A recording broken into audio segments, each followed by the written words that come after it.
Pull! Oh! Ya!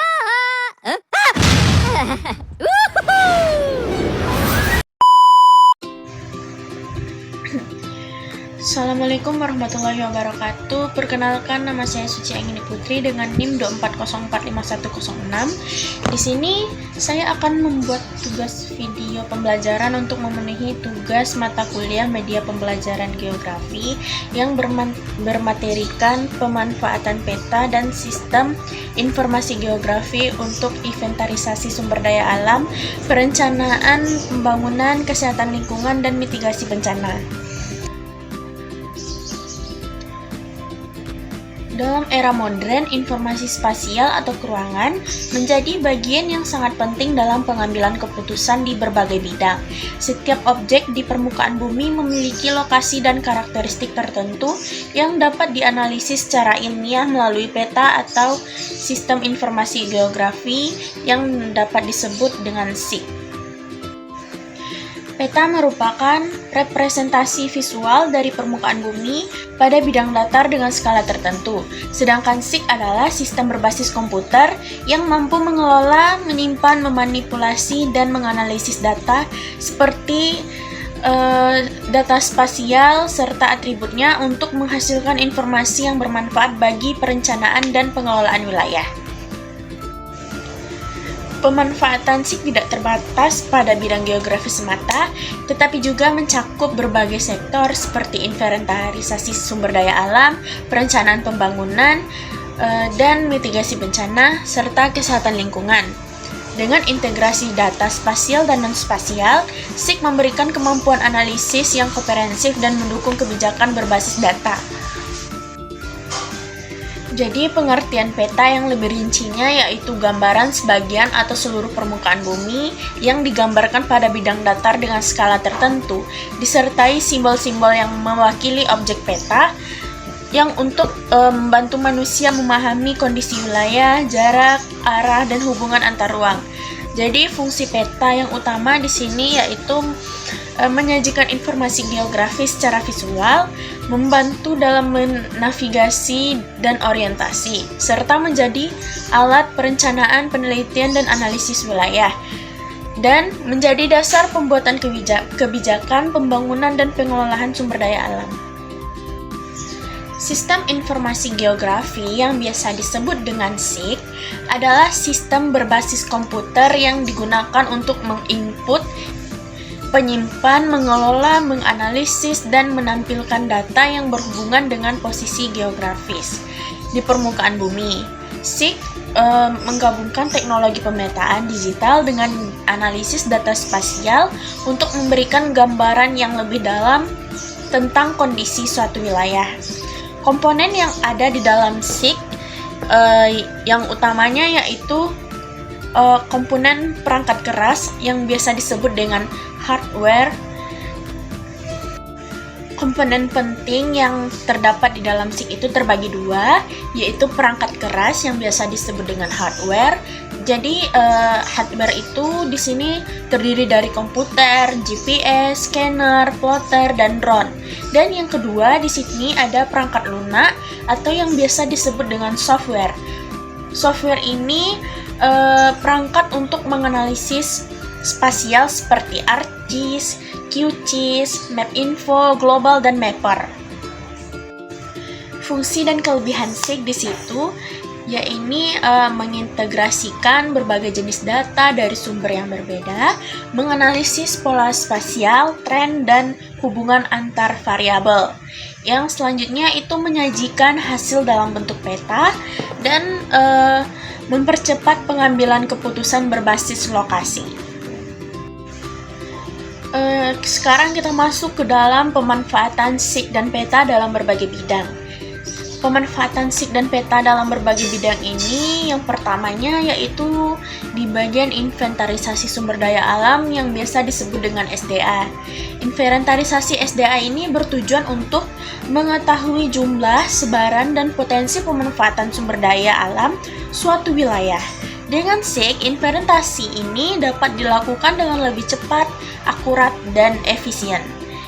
Dan di sini juga ada pembagiannya, yaitu dengan penerapan SIK dalam inventarisasi SDA.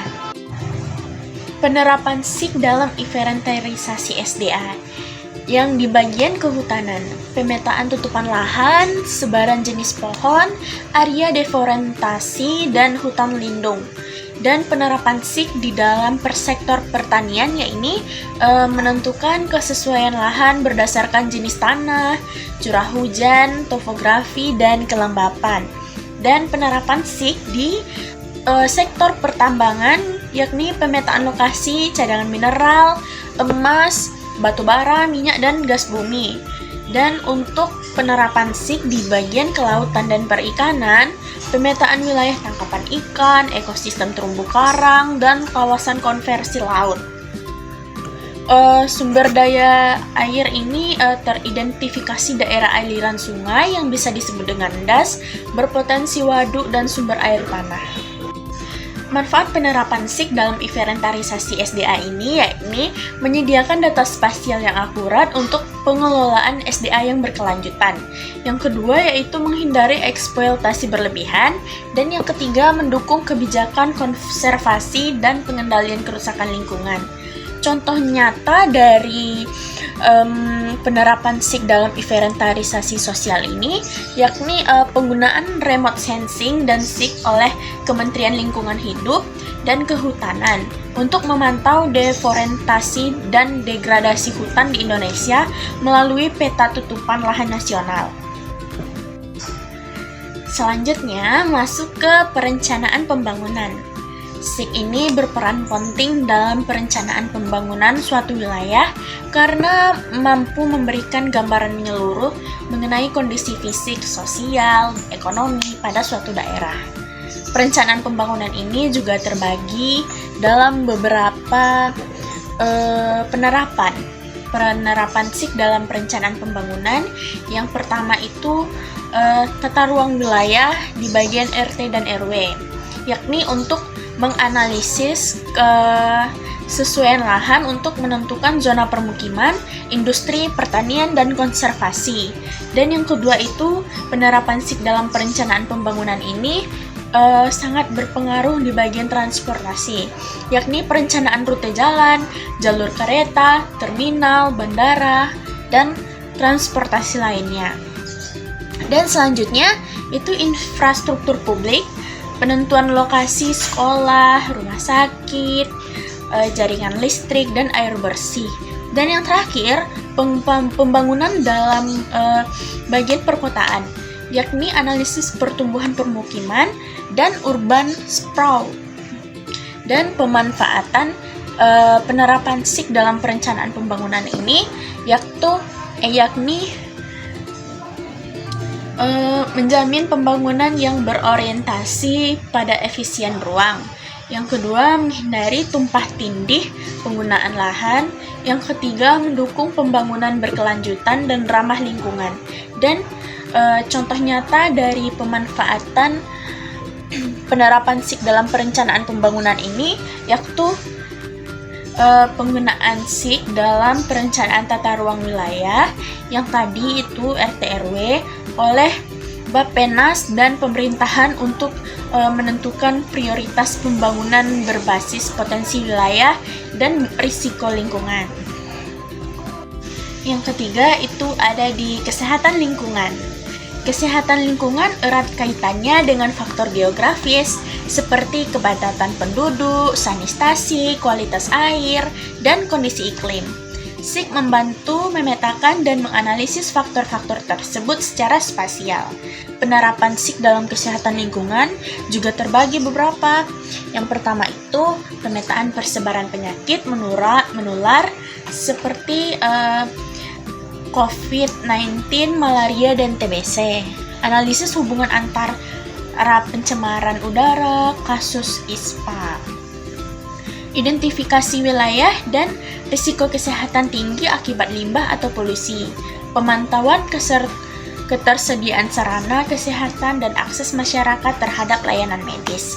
Manfaat penerapan SIK dalam kehidupan lingkungan Ini juga terbagi menjadi 3 manfaatnya. Yang pertama itu memudahkan identifikasi daerah prioritas penanganan penyakit.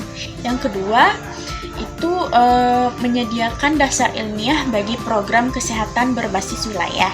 Yang ketiga itu mendukung wilayah peringatan dini berbasis data spasial. Jadi contoh nyata yang ada dalam penerapan SIG dalam kehidupan lingkungan ini, penggunaan SIG oleh Kementerian Kesehatan dalam pemantauan sebaran kasus DBD di Indonesia untuk menentukan daerah rawan dan strategis penyemprotan inseksida. Dan yang terakhir ini membahas tentang mitigasi dan penanggulangan bencana. Di sini SIG berperan sangat vital dalam memanajemenkan bencana, mulai dari prabencana atau mitigasi, saat bencana atau tanggapan darurat, hingga pasca bencana atau rehabilitasi.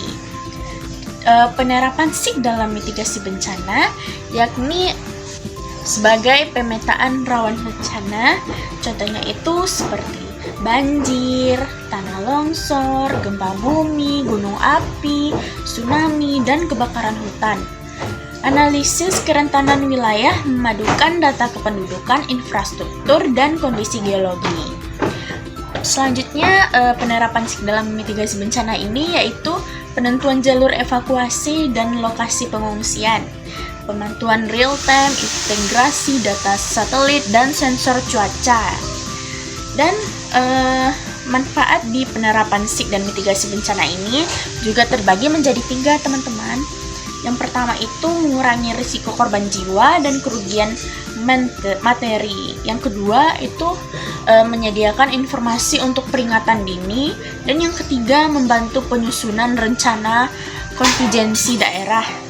Contoh nyata dari penerapan SIG dalam mitigasi bencana ini yaitu Badan Nasional Penanggulangan Bencana atau yang biasa disebut dengan BNPB menggunakan SIG untuk membantu membuat peta risiko bencana di Indonesia yang bisa disebut dengan PRBI menjadi salah satu acuan utama dalam mitigasi di tingkat nasional. Dan di sini tantangan dan peluang pengembangan SIG. Di sini tantangannya terbagi menjadi 3. Yang pertama itu, teman-teman, terbagi menjadi 4. Di sini yang pertama itu ketersediaan data spasial yang masih terbatas dan tidak terintegrasi. Yang kedua, kurangnya sumber daya alam manusia yang ahli di bidang SIG. Yang ketiga, infrastruktur teknologi yang belum merata di daerahnya. Yang keempat, biaya tinggi untuk pembaruan perangkat dan data citra satelit. Di sini peluang untuk pengembangan SIG juga terbagi menjadi 4. Yang pertama itu dukungan teknologi atau drone dan satelit resolusi tinggi. Yang kedua itu kolaborasi data terbuka atau open data antara lembaga pemerintahan dan swasta. Yang ketiga itu integrasi dengan teknologi AI dan big data untuk prediksi spasial. Yang keempat itu penggunaan SIG berbasis web atau WebGIS untuk mengakses publik yang lebih luas. Jadi kesimpulan dari materi saya hari ini pemanfaatan peta dan sistem informasi geografi atau SIG memberi kontribusi besar terhadap pengelolaan sumber daya alam, perencanaan pembangunan yang lebih efisien, peningkatan kesehatan lingkungan, serta mitigasi bencana yang lebih efektif. SIG juga memungkinkan pengambilan keputusan berbasis data spasial yang lebih akurat, transparan, dan berkelanjutan. Dengan sinergi antara teknologi, kebijakan, dan sumber daya manusia, SIG akan terus menjadi instrumen strategi dalam mewujudkan pembangunan berkelanjutan dan pengelolaan lingkungan hidup yang lebih cerdas, smart environmental management. Dalam era modern, informasi spasial atau keruangan menjadi bagian yang sangat penting dalam pengambilan keputusan di berbagai bidang. Setiap objek di permukaan bumi memiliki lokasi dan karakteristik tertentu yang dapat dianalisis secara ilmiah melalui peta atau sistem informasi geografi yang dapat disebut dengan SIG.